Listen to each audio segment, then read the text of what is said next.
2019-এর 6 September আমি ইউটিউবে রান্নার চ্যানেল ওপেন করি। প্রত্যেক দিন আমি নানান রকম রেসিপি আমার চ্যানেলে শেয়ার করি।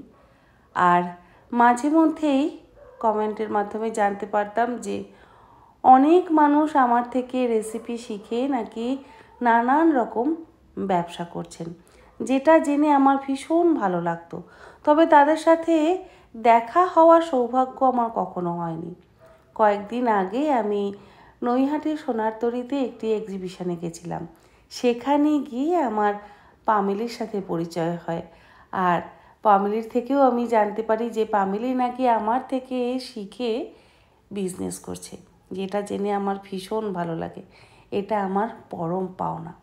পামেলি, তুমি এইভাবে এগিয়ে যাও, তোমার বিজনেস আরও অনেক অনেক বড় হোক, অনেক উন্নতি করো, এই কামনা করি।